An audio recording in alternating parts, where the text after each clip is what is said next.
नमस्कार, एवन उत्तराखंड देख रहे हैं आप सभी और आपके साथ हूं मैं जयति मिश्रा। बुलेटिन की शुरुआत करेंगे इस वक्त की हेडलाइंस के साथ।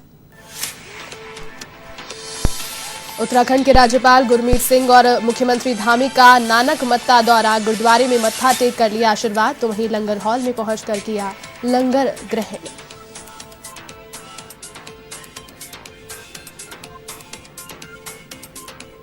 शहरी विकास मंत्री बंशीधर भगत ने हरिद्वार में खाद्य और शहरी विकास विभाग के लिए संयुक्त बैठक, धान खरीद की तैयारियों के लिए जानकारी, कहा शहर की साफ सफाई में कोताही नहीं होगी बर्दाश्त।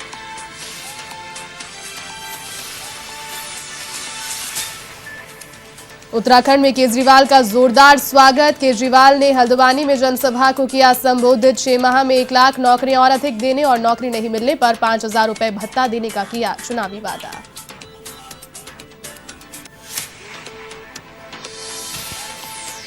उत्तराखंड में स्कूल्स होंगे अनलॉक, 21 सितंबर से खुलेंगे पहली से 5वीं कक्षा तक के स्कूल। शिक्षा विभाग ने जारी किए निर्देश, कोविड गाइडलाइन की पालना रहेगी जरूरी।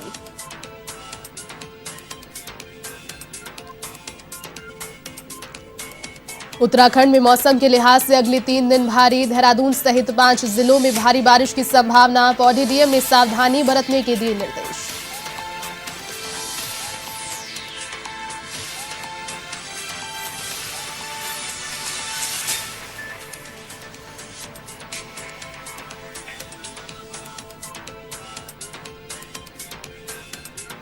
चलिए अब खबरें विस्तार से। उत्तराखंड के राज्यपाल गुरमीत सिंह और मुख्यमंत्री पुष्कर सिंह धामी नानकमत्ता के दौरे पर रहे। यहां मुख्यमंत्री धामी और राज्यपाल गुरमीत सिंह ने गुरुद्वारा नानकमत्ता साहिब में मत्था टेका और गुरु का आशीर्वाद दिया। इसके बाद राज्यपाल गुरमीत सिंह और मुख्यमंत्री धामी ने लंगर हॉल पहुंचकर प्रसादी ग्रहण की। इस मौके पर उन्होंने उत्तराखंड परिवार के लिए गुरुद्वारा साहिब में अरदास की है।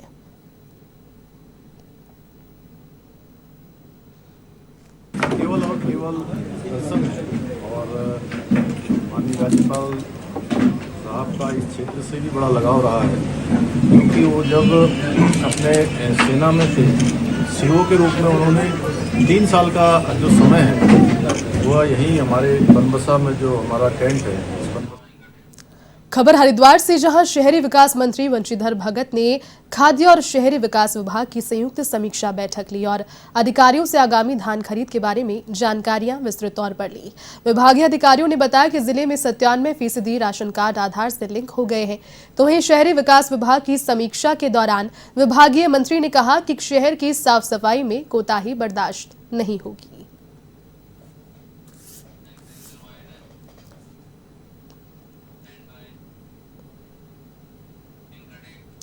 उत्तराखंड भाजपा के प्रदेश चुनाव प्रभारी प्रहलाद जोशी के द्वारा मुख्यमंत्री चेहरे को लेकर की गई घोषणा पर अब कांग्रेस ने सवाल खड़े किए हैं। जी हां, कांग्रेस प्रदेश प्रवक्ता गरिमा दसोनी ने कहा कि भाजपा में चल रही गुटबाजी के चलते केंद्रीय नेतृत्व को यह फैसला लेना पड़ रहा है, जबकि प्रदेश में जनता भाजपा की सच्चाई को जान चुकी है।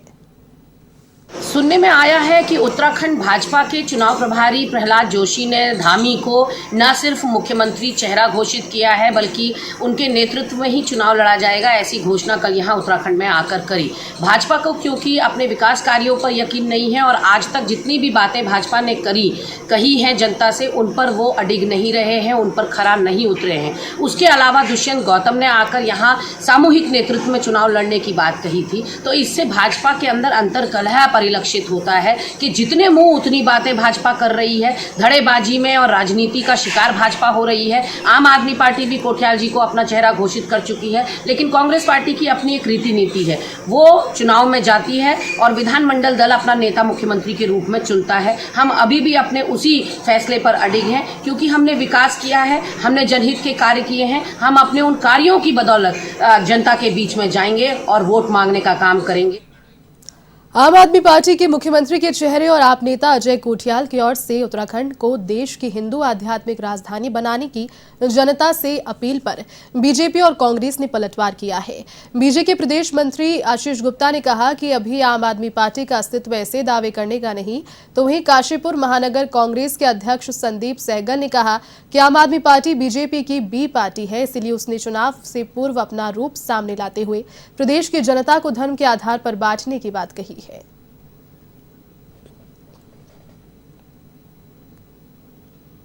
और रही बात कि हिंदू की राजनीति आध्यात्मिक बनाने की, आप पार्टी का यदि रिकॉर्ड देखें, अगर दिल्ली में दंगा कराया तो आपने कराया। आज तुष्टीकरण की राजनीति कोई करता है दिल्ली में तो आप पार्टी करती है। वो लोग बात करते हैं, दिल्ली को आज बर्बाद करके रख दिया। 6 साल में कोई फ्लाईओवर वहाँ नहीं बना, मोहल्ला क्लिनिक के नाम पे सिर्फ जनता को छला है उन्होंने, और आज उत्तराखंड को सिर्फ बर्बाद करने के लिए वो यहाँ पे आए हैं। देखिए, हम लोग शुरू से कहते आए हैं, जब से ये इस तरीके की पार्टी यहाँ पर आई है, इस पार्टी का, आम आदमी पार्टी का अपना कोई अस्तित्व नहीं है। ये भारतीय जनता पार्टी की बी पार्टी है जो उत्तराखंड में लोगों को गुमराह करने के लिए आई है। उत्तराखंड विभिन्न जातियों, विभिन्न धर्म और विभिन्न समुदायों से मिला हुआ, यानी कि सर्वधर्म संप्रदाय से भरा हुआ उत्तराखंड है। दिल्ली के मुख्यमंत्री और आम आदमी पार्टी के संयोजक अरविंद केजरीवाल के हल्द्वानी दौरे के दौरान आपने बड़ा चुनावी वादा किया। आम आदमी पार्टी ने उत्तराखंड के लिए रोजगार को लेकर वादा किया है। वादे के अनुसार हर घर रोजगार होगा। सरकार बनने के 6 महीने में 1 लाख सरकारी नौकरियां दी जाएगी। रोजगार मिलने तक हर महीने भत्ते के तौर पर 5,000 रुपए दिए जाएंगे। नौकरियों में उत्तराखंडियों को 80% आरक्षण मिलेगा। तो वहीं केजरीवाल ने हल्द्वानी में एक प्रेस कॉन्फ्रेंस में विरोधी पार्टियों पर निशाना साधते हुए कहा कि उत्तराखंड को 21 साल हो गए हैं। 21 साल इन पार्टियों ने उत्तराखंड की दुर्दशा करने में कोई कसर नहीं छोड़ी। पहाड़ जंगल सब लूट लिए और पिछले कुछ दिनों में और अधिक महीनों से 21 सालों की दुर्दशा को 21 महीनों में ठीक करने का प्लान बना रहे हैं। तो वही प्लान एक एक करके आपके सामने ला रहे हैं।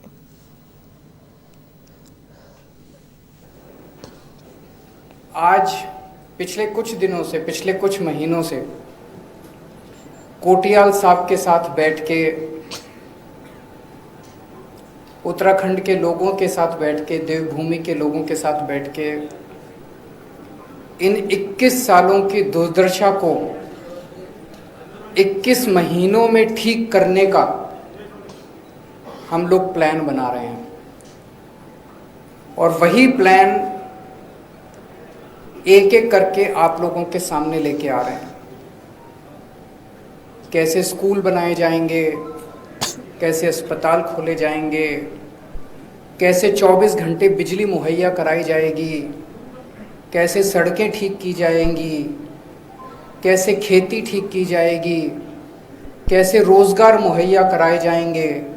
इन सारी चीज़ों के ऊपर जो 21 साल में इन सब ने मिलकर दुर्दशा की है, इस दुर्दशा को 21 महीनों में ठीक करने का पूरा प्लान हम लोगों ने उत्तराखंड के लोगों के साथ मिलकर तैयार किया है। उस प्लान का पहला बिंदु मैं अभी जब कुछ हफ्ते पहले आया था तब आपके बीच में रखा था कि लोग बिजली के बिलों से परेशान हैं, किसान बिजली के बिलों से परेशान हैं, पुराने अनाप शनाप बिलों से परेशान हैं। तो हमने कहा कि जैसे दिल्ली में करके दिखाया, दिल्ली में आज लगभग 73% लोगों को मुफ्त बिजली मिलती है। हमने करके दिखाया है, हम झूठे वादे नहीं करते। ऐसे ही उत्तराखंड में आम आदमी पार्टी की सरकार बनेगी तो 300 यूनिट बिजली मुफ्त देंगे। हल्द्वानी में आम आदमी पार्टी के मुखिया और दिल्ली के मुख्यमंत्री अरविंद केजरीवाल के दौरे को लेकर कांग्रेस और भाजपा के नेताओं ने निशाना साधा है। भाजपा नेताओं का कहना है कि आम आदमी पार्टी राज्य में दूसरे दलों के लोगों को अपने में ले रही है और भाजपा प्रधानमंत्री नरेंद्र मोदी के नेतृत्व में विश्व की सबसे बड़ी पार्टी बन गई है। तो वहीं कांग्रेस ने भी आम आदमी पार्टी पर निशाना साधते हुए कहा कि आप राज्य में जनता का ध्यान भटकाने का कार्य कर रही है। और घोषणाओं का दौर चल रहा है, घोषणाओं का मौसम चल रहा है। कोई भी पार्टी हो तो वो और जो घोषणाओं से सावधान रहना चाहिए, क्योंकि पूर्व में भी आपने देखा, पूर्ववर्ती जो सरकार, हमारी जो वर्तमान सरकार है, 2017 में भी इन्होंने घोषणाओं का अंबार लगाया था और पूरी पुरानी घोषणाएं पूरी हुई नहीं और नई घोषणाओं का अंबार फिर से लगाना शुरू कर दिया। ये अभी गुब्बारे में हवा भरी हुई है, लेकिन वो गुब्बारे की हवा वो धीरे धीरे निकल जाती है। तो इस समय हाइप बनाई जाए और किस प्रकार से एक आम आदमी पार्टी बी टीम का एक कार्य करने का प्रयास कर रही है उत्तराखंड में। और जो घोषणाएं, देखिए, ना सोच है उनके पीछे, ना कुछ समझ है, कोरी घोषणाएं हैं, ना एक कोई ऐसी विजन की बात है, ना उसमें कोई सोच है। तो इसलिए उत्तराखंडी जो है आम आदमी पार्टी का जो मॉडल है उसको रिजेक्ट करेंगे। और दिल्ली में ही देखिए, कोविड काल में जो मृत्यु हुई इतनी सारी, पूरा दिल्ली जला, कौन जिम्मेदार है उसके लिए? केजरीवाल जी को तो सबसे पहले आके, हमारे पहाड़ के कितने लोग मरे दिल्ली में जिनको ऑक्सीजन बेड नहीं मिला, ऑक्सीजन सिलेंडर नहीं मिला, जिनको आईसीयू बेड नहीं मिला, वेंटिलेटर। पहले केजरीवाल जी को आके कुमाऊं और पहाड़ की जनता से माफ़ी मांगनी चाहिए।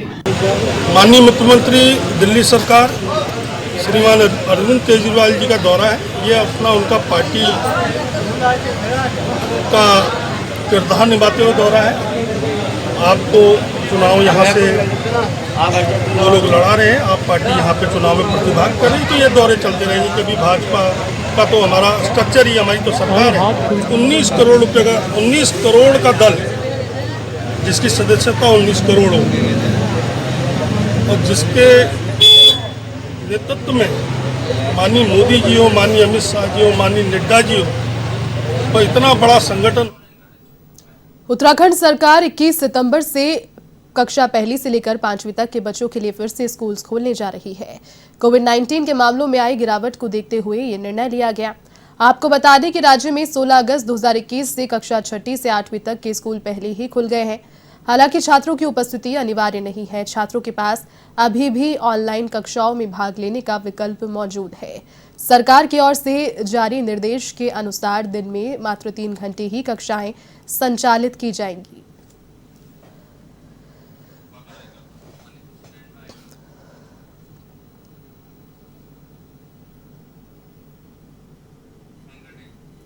अब खबर उत्तराखंड के बाजपुर से, जहां 20 गांव की 5,838 एकड़ भूमि पर बसे किसानों को उनकी जमीनों का मालिकाना हक दिलाने की मांग को लेकर आंदोलन करने वाले समाजवादी पार्टी के कार्यकर्ताओं को बार एसोसिएशन ने सम्मानित किया। आपको बता दें कि बाजपुर के भूमि प्रकरण मामले को लेकर समाजवादी पार्टी यूथ ब्रिगेड के राष्ट्रीय उपाध्यक्ष अरविंद यादव के नेतृत्व में कार्यकर्ताओं ने लंबे समय तक आंदोलन किया था। तो वहीं 20 गांव की भूमि की खरीद फरोख्त पर लगी रोक को हटाने के बाद बार एसोसिएशन के अध्यक्ष शिवराज राणा और सचिव विजय गर्ग समाजवादी पार्टी कार्यालय पर पहुंचे। यहां पर बार एसोसिएशन के अध्यक्ष शिवराज सिंह राणा ने समाजवादी पार्टी यूथ ब्रिगेड के राष्ट्रीय उपाध्यक्ष अरविंद यादव और उनके सहयोगियों को सम्मानित किया। लगभग 1.5 साल से 20 गांव 58-34 एकड़ भूमि का मामला था, जिसमें समाजवादी पार्टी हमारे बाजपुर के सम्मानित पत्रकार साथियों के साथ लगातार कार्यक्रम करने का काम कर रही थी। मुड़ा जिले के भिकियासैंड में government pensioners welfare organisation Ramganga शाखा का धरना 25वें दिन भी जारी रहा। पेंशनर्स ने गोल्डन कार्ड योजना में विसंगतियों को दूर करने की मांग को लेकर सरकार के खिलाफ नारेबाजी की।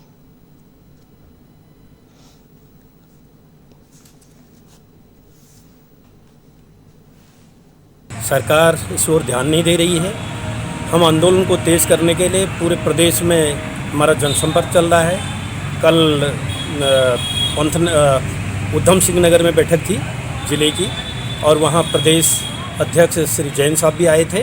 तो विशेषकर हमारा जैन साहब को मिलने का कार्यक्रम था। ये प्रदेश भर में पूरा आंदोलन हो रहा है। उन्होंने भी आह्वान कर दिया है, कल से वो लोग धरने में बैठेंगे। परसों जो है ये कार्यक्रम हल्द्वानी में था, वह हल्द्वानी के लोग भी जो है धरने में बैठेंगे।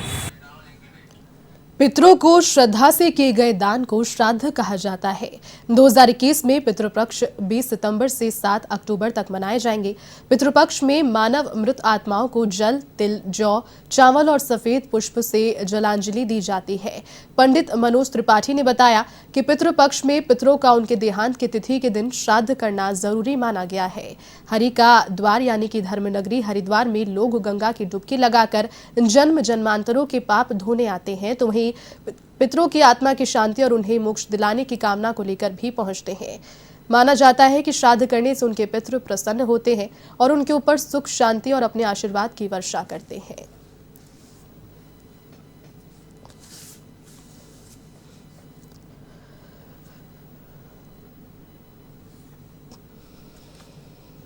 तृतीया पे मान लीजिए किसी का श्राद्ध है, देश काल परिस्थिति बस आप तृतीया पे नहीं करवा पाए, तो आप अमावस्या के दिन उनकी क्षमा प्रार्थना करके भूले चुके का उसका अमावस्या के दिन उस कार्य को पूर्ण कर देंगे। तृतीया पे ना करके अमावस्या पे कर देंगे, तब तो पूर्णता हो जाएगी, क्योंकि अमावस्या वाले दिन पितृ विदा होते हैं। कोई भी पितृ हो, ज्ञात अज्ञात, सब लोगों का अमावस्या वाले दिन कर सकते हैं। आप पितरों को मुंह मीठा करके विदा कर सकते हैं। मौसम विभाग ने अगले 3 दिन देहरादून सहित 5 जिलों में भारी बारिश की संभावना जाहिर की। अन्य क्षेत्रों में गरज के साथ बौछार पड़ने के आसार हैं।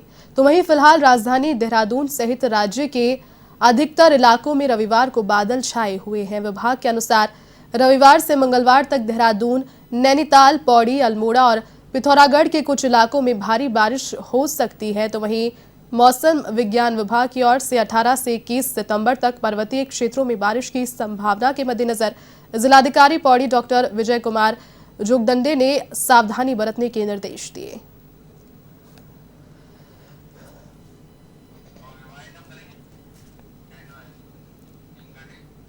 चलिए, इस बुलेटिन में फिलहाल के लिए बस इतना ही। देश और दुनिया की तमाम बड़ी खबरों को देखने के लिए आप देखते रहिए A1 TV।